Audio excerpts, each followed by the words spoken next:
रूस ने दावा किया है कि वैक्सीन का क्लिनिकल ट्रायल 100% सफल रहा है और वो जल्द ही देश में टीकाकरण करने का काम और उसके उत्पादन का काम शुरू करने वाले हैं। लेकिन वहीं WHO ने रूस की इस वैक्सीन को लेकर चेताया है। साथ ही ब्रिटेन और अमेरिका के एक्सपर्ट्स ने भी इस वैक्सीन के इस्तेमाल से इनकार किया।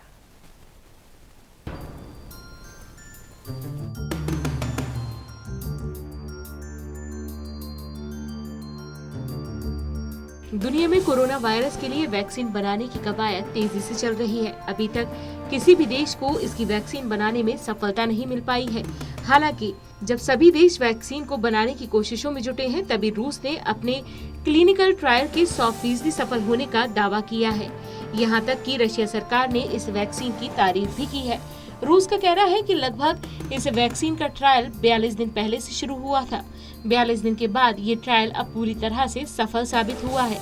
रूस सरकार का दावा है कि गेम कोविड वैक लियो नाम की ये वैक्सीन अगस्त में रजिस्टर हो जाएगी और सितंबर में इसका मास प्रोडक्शन भी शुरू हो जाएगा। साथ ही अक्टूबर से देश भर में टीकाकरण शुरू कर दिया जाएगा। जहां रशिया की सरकार इस वैक्सीन की तारीफों के पुल बांध रही है और रूस इस वैक्सीन के मास प्रोडक्शन की बात कर रहा है, वहीं WHO ने इस वैक्सीन के इस्तेमाल को लेकर चेताया है।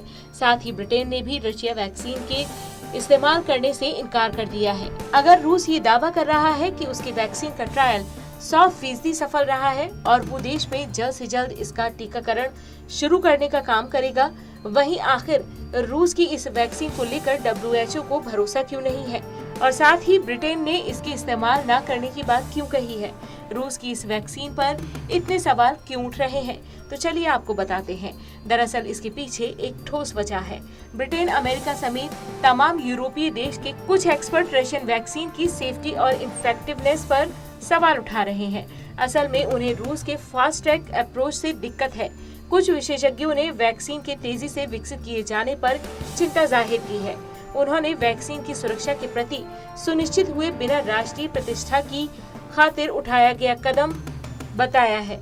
अमेरिका के सबसे बड़े महामारी रोग विशेषज्ञ एंथोनी फाउची ने आशंका जताई है कि रूस और चीन की वैक्सीन इफेक्टिव और सेफ नहीं है। उन्होंने इस वैक्सीन के जांच की मांग की है। आपको बता दें कि कोरोना महामारी से बचने के लिए दुनिया भर में कई देशों में वैक्सीन बनाने की कोशिश की जा रही है। कई देश तो क्लिनिकल ट्रायल के फेज में भी पहुंच चुके हैं। उनमें एक रूस का नाम भी शामिल है।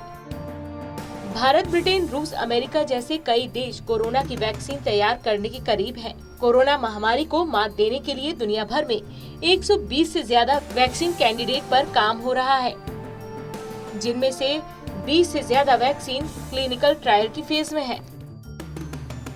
गौरतलब है कि रूस ने वैक्सीन टेस्टिंग को लेकर कोई साइंटिफिक डेटा जारी नहीं किया है। इस वजह से विशेषज्ञ वैक्सीन की इफेक्टिवनेस और सेफ्टी को लेकर आशंकित हैं। ये भी कहा जा रहा है कि गेमालिया रिसर्च इंस्टीट्यूट के वैज्ञानिकों पर रूसी रक्षा मंत्रालय का दबाव है। रूसी सरकार अपने देश को ग्लोबल साइंटिफिक फोर्स के तौर पर पेश करना चाहती है। फिलहाल रूस जहां इस तरह से दावा कर रहा है कि उनका क्लिनिकल ट्रायल 100% सफल रहा है, उसके बाद कोरोना से मुक्ति पाने की थोड़ी सी उम्मीद नजर आई थी। लेकिन WHO और ब्रिटेन और अमेरिका के विशेषज्ञों के इस तरह के बयान के बाद ऐसा लगता है कि वैक्सीन के लिए अभी काफी इंतजार करना पड़ सकता है। लेकिन सवाल ये है कि जिस तरह से तेजी से पूरी दुनिया में कोरोना के केस बढ़ते जा रहे हैं, उस हिसाब से अगर वैक्सीन को जल्द से जल्द तैयार नहीं किया गया तो कोरोना महामारी से मरने वालों की संख्या, जो कि अब तक लाख में है, उसे करोड़ में तब्दील होने में जरा भी वक्त नहीं लगेगा। Special desk, total news.